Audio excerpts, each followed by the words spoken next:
اس لیے سب سے پہلی بات یہ ہے کہ سب سے پہلے تقویٰ لانا ہوگا معاملات میں. اپنے بدن کو عبادت کی مشین سمجھنا اور اس کو حرام غذا پہنچانے سے اپنی عبادات کے فاسد ہونے کا یقین رکھنا، یہ پہلی بات ہے. انسان کا جسم عبادت کے لیے بنایا گیا ہے. وما خلقت الجن والانس الا ليعبدون. عبادت تخلیق انسانی کی بنیاد ہے. پہلا کام یہ ہے کہ معاملات میں تقویٰ لاؤ تاکہ جسم کو غذا حلال ملے. میرا محترم دوست بزرگوں عزیزوں، ایک لقمہ ابوبکر رضی اللہ تعالیٰ عنہ کو بھوک کی شدت میں دے دیا گیا کہانت کی آمدنی کا.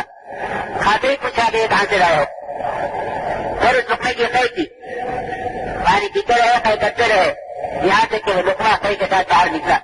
تو یہ فرمایا کہ اگر یہ میری جان لے کر کے نکلتا تو میں اس کو نکالتا. میرے بزرگ دوستوں عزیزوں، اپنی کمائیوں کو سب سے پہلے حکم پر لاؤ.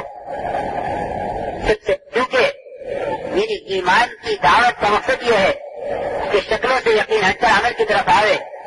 تو جو چیز یقینی بنے گی اس کو سنوارا جائے گا، جو چیز یقینی ہوگی اس کو آگے رکھ کے چلے گا. آج تجھے یقین شکلوں پر ہے، اسباب پر ہے، سماج کے نقشوں پر ہے. ہر سمجھتے تھے کہ جس چیز کا یقین ہوگا وہ عمل میں آئے گی. اگر شکلوں کا یقین ہوگا تو اس کی شکلوں میں حرام بھی داخل ہو جائے گا. اس لیے سب سے پہلے معاملات میں تقویٰ لاؤ تاکہ جسم کو غذا حلال ملے.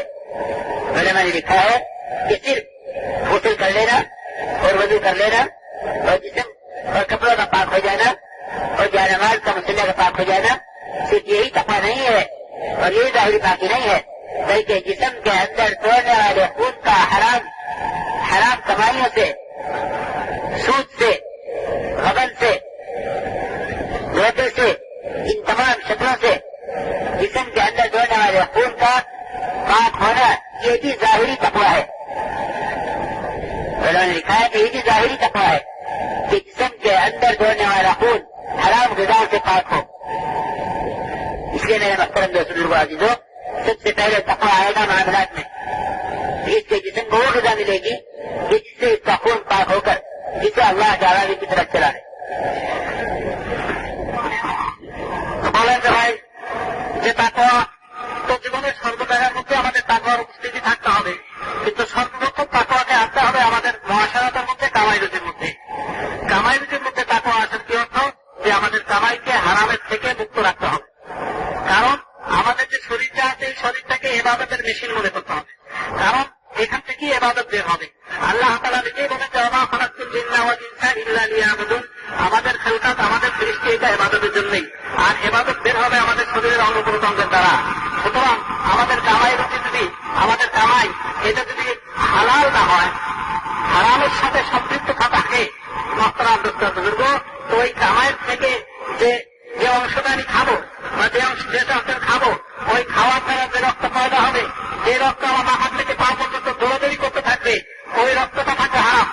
অর্থাৎ আমার শরীরটাকে সতেজ রাখবে, সুস্থ রাখবে যে রক্তে, ওইটা যদি হারাম হয় তাহলে ওই মেশিনের থেকে যে আমল বের হবে ওটা ফাঁসদ হয়ে যাওয়ার সম্ভাবনা আছে। বলা হয়েছে সম্ভাবনা আছে, কিন্তু আসলে চূড়ান্ত কথাই আছে। এই জন্য মহতারাম দোস্ত বুজুর্গ, সতর্ক থাকতে হবে আমাদের কামাইটা যেন সুদ মুক্ত থাকে, আমাদের কামাইটা ঘুষ মুক্ত থাকে, আমাদের কামাইটা প্রতারণা মুক্ত থাকে, আমাদের কামাইটা প্রতারণা মুক্ত থাকে, আমাদের কামাইটা জুলুম মুক্ত থাকে, আমাদের কামাইটা অপরের হক ভারত থেকে মুক্ত থাকে, যাতে করে আমাদের ভিতরে যে শরীরটা, আমাদের ভিতরে যে রক্ত থাকে ওইটা যেন পাক হয়।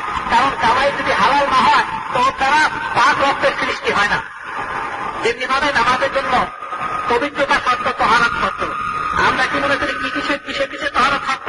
বলে যে তহারাত শর্ত হলো শরীরটা পাক হতে হবে, অত গোসল করা থাকতে হবে, কাপড়টা পাক হইতে হবে, কোন নামাজ যেন না থাকে, জায়নামাজটা পাক হইতে হবে, যেখানে আমি দাঁড়াইছি, জায়নামাজ মানে যেখানে আমরা নামাজের জন্য দাঁড়াইছি ওই জায়গাটা পাক হইতে হবে। আমরা মনে করি যে এই কয়েক পাকই যদি যথেষ্ট, অজু গোসলের দ্বারা অজুর দ্বারা শরীর পাক, গোসলের দ্বারা শরীর পাক, কাপড় পাক, জায়গা যেখানে দাঁড়াইছে জায়গা পাক, এই পাক হয়ে গেল। কিন্তু না, আমার ভিতরে যে রক্ত দৌড়াদৌড়ি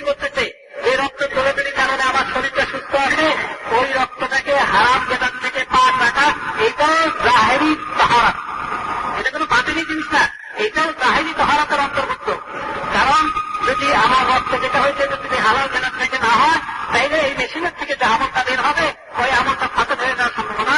এই জন্য সর্বপ্রথম তাকওয়া আনতে হবে আমাদের মুআশারাত কামাই রুজির মধ্যে, আমাদের কামাই রুজি যেন পাস হয়। কারণ আপনারা বুজুর্গ, আমি এই কামাই রুজি করে খাইতেছি, খাইয়া আল্লাহ তাআলার ইবাদত করবো, ওই কোন আল্লাহ তাআলা? যে আল্লাহ তাআলার সম্বন্ধে এতক্ষণ পর্যন্ত যেটা আলোচনা হলো যে আল্লাহ তাআলাই সবকিছু করেন, সর্বময় ক্ষমতার অধিকারী, সবকিছু করার ক্ষমতা রাখেন একমাত্র আল্লাহ তাআলা। সুতরাং এই যে যত সময় পর্যন্ত পূর্ণ হবে না, যত সময় পর্যন্ত বাইরের যে সমস্ত শিখে আছে এগুলো সত্যিকে আমি অস্বীকার না করবো। যখন আমি অস্বীকার করলাম তাহলে আমার হারানোর দিকে হাত বাড়ানোর কি দরকার? আমি তো আল্লাহ তাআলাই সর্বময় ক্ষমতার অধিকারী, সবকিছু করেন আল্লাহ তাআলা, এটাই তো আমি স্বীকার করছি, ওই পদেকে অস্বীকার করে দেয়। যদি হযরত ইলিয়াস রাহমাতুল্লাহ বলতেন যার দিলের মধ্যে যার প্রতি বিশ্বাস থাকবে সে ওইটা নিয়ে আলোচনা করবে না, ওইটা কি সামনে রেখে চলবে, ওইটা কি সামনে রেখে চলবে।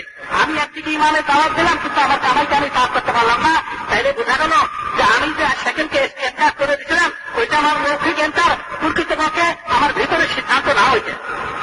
ভিতরের সিদ্ধান্ত যদি হইতো তাহলে এটার থেকে আমি ওই সময় মুক্ত হয়ে যেতাম।